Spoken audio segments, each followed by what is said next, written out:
Okay, quick update for the commenter who asked about the zucchini plants, how they are holding up.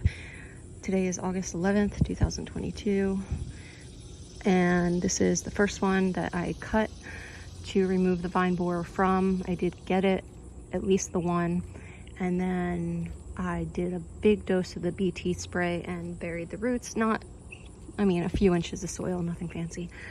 And we are in the middle of a heat wave and a bit of a drought, although we finally got some rain last night. But as you can see, it's still standing. So it doesn't get afternoon sun, which is, I think, the reason I'm not getting many fruits from it. None, actually. I haven't gotten any yet. And but I do think that's more of a light issue. So over here, this is right now showing the aftermath of what happens when you don't get all of your squash bug eggs. I have a video about that I need to update, so that'll be either the next one or the most recent prior one to this. That was not pleasant, but that's a whole nother story. So anyway, I did notice more damage on this one the other day, so I went ahead, dug in a little bit, couldn't really find anything, and then did the spray and the soil again. So I got, since then, I still was able to pick one fruit, and then I have this other one that's still going strong. Here's this one with a nice fat squash on here. I'll get that in a minute. And still going strong.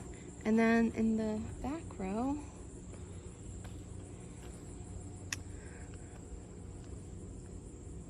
putting out a lot of female flowers at the moment, and I need to actually prune all of these.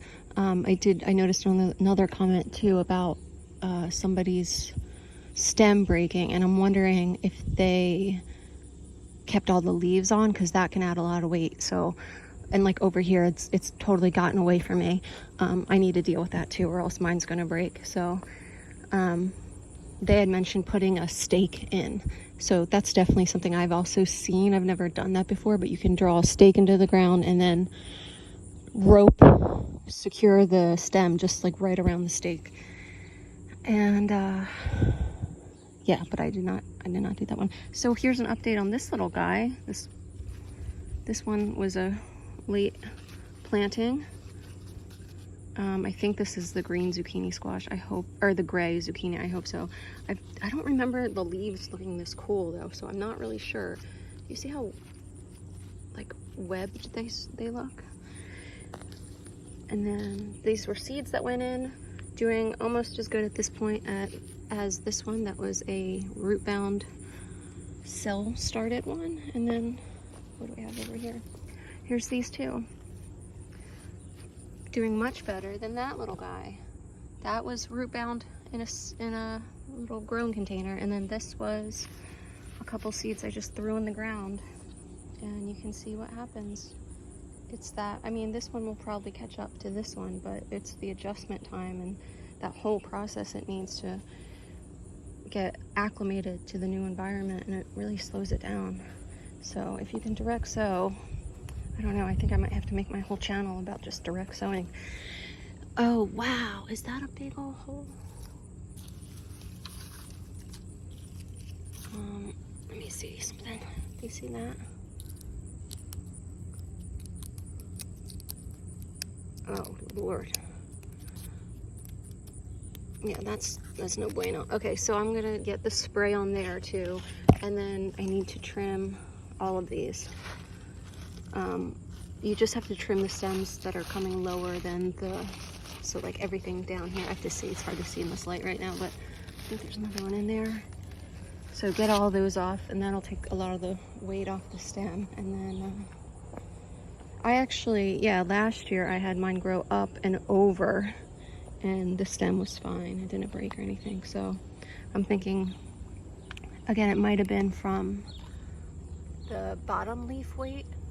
I'm just not sure. I'd have to see it. And I don't know what size cage that person was using. If it was a shorter cage, that could have been part of the issue. So always lots to consider and learn and factor in and think you understand until nature throws you a curveball and you have no idea what you're talking about. Look at that one. So, oh, there's a couple in there. Okay, yeah. So again, I'll have to get in here. Oh, there's that nice one here. There we go.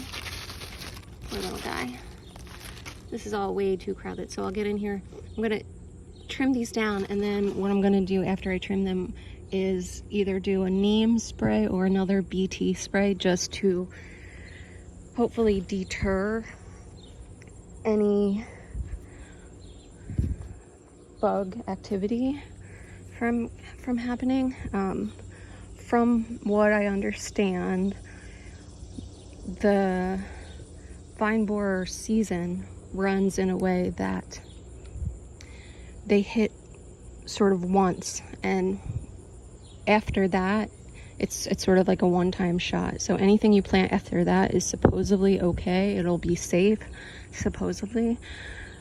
You know, and again, who knows what Mother Nature's going to throw at you, so I'm not sure, but ideally, if I can keep those going, that's great. And again, I do have this backup, and then I'll go over here to show you these other two that were planted in their own separate round. These were like my second round of plantings. I got a big yellow. I see this needs to get cleaned up too. This is so unnecessary. Look how bent that stem is. It's been so hot. I haven't really been doing much out here. So, yeah. So they're doing great, to answer your question. Look how gorgeous it looks today. Still hot, but I think the dog days of summer are now hopefully behind us. And it'll give the garden a chance to really catch up and do its wild, exciting stuff. So let me just see here. Yeah, so again, thank you to the commenters who mentioned doing that. Using like a syringe, I guess, to inject it directly into the vine, which I haven't done. I think that's a really interesting idea, though. I really want to look into that. So you can do that, apparently, to my understanding, you can do that before the sort of, season, or before the bug even hits. So inject some into the stem, and that will keep the vine borers away. But don't take my word on it, because I've never tried that before, and I only heard it like secondhand. So I don't know. Do you know about that? Are there any ideas that I'm missing? I know the tinfoil one is a good one. Wrap the stem in tinfoil, but what else? Has anyone else had any other successes? Holy, look how pretty. Look how pretty.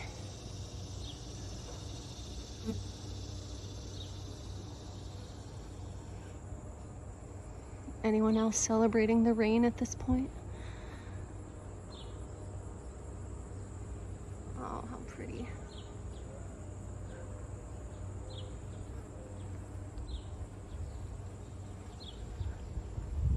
So yeah, I think if I have the opportunity on this property again next year, I'm gonna call it like a wrap, or just super minimally, maybe 1 or 2 pepper and eggplant plants.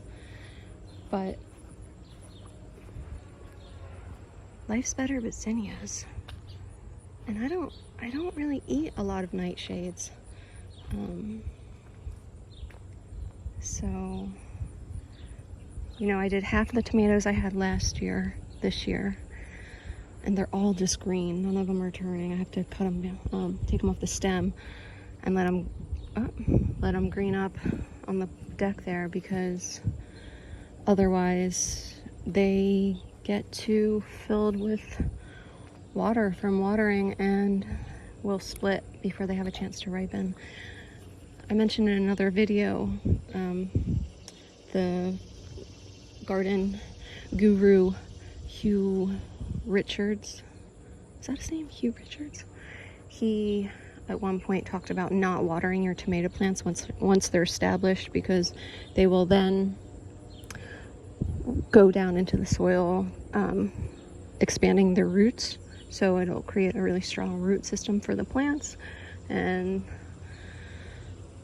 but they've definitely got watered intermittently because I've had to water most of the garden on a regular basis. So yeah, I'm thinking mostly zinnias and tons more sunflowers. I just can't get enough. Last year was the first year that I really geeked out on sunflowers and like changed my life. And all of those still have to open back there. And this being the second year, I realize I just want more and more. Look at these pretties. See the yellow and the monarch? Hello? See? I think that's a sign. The universe is saying yes. More zinnias. More and more zinnias. If anyone has any questions, if I didn't make anything clear, please let me know in the comments. I was a teacher in a past life, a college professor, and I don't mind doing a little instruction if I know what I'm talking about. Not that I do when it comes to gardening, but I might have some ideas. I pulled sunflowers out of here, and I'm going to fill this with zinnias also, this little strip. I don't suspect that these are going to hold up much longer because of the like the size is just massive, and I just don't know if they're going to be able to carry like their own weight. So if that's the case, it'll be great to have the zinnias coming up from behind here to fill in for them. And even if they don't, even if I don't lose them, I'll still love my zinnias. So has anyone else given up on veggies? Let me check on my squash, my little pumpkins. Oh my gosh, it's gorgeous out here. I don't know. Let's see, is this one done? I guess it's the same with melons. You look for that. Well, maybe. I don't know. Is that the same? Where if that's brown, then it's done? I think there's something about putting your nail in the stem or in the skin. If you can't get your nail in the skin, maybe it's done. If you can, I don't know. I have to look it up, or I don't know. Someone can tell me. So, all right, getting sweaty. Time to wrap it up. Oh, let's just check on that gorgeous brown sunflower real quick, though. Oh, what? Take my sunglasses off. It's like changing color by the hours. Can you see that?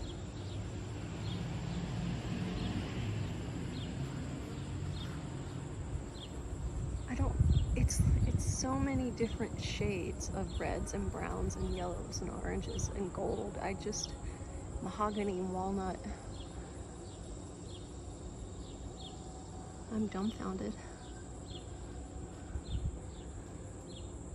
What? Do you see that? All right. I hope that was in focus. I'll try again if not, but hope that answers your questions, and happy healthy gardening.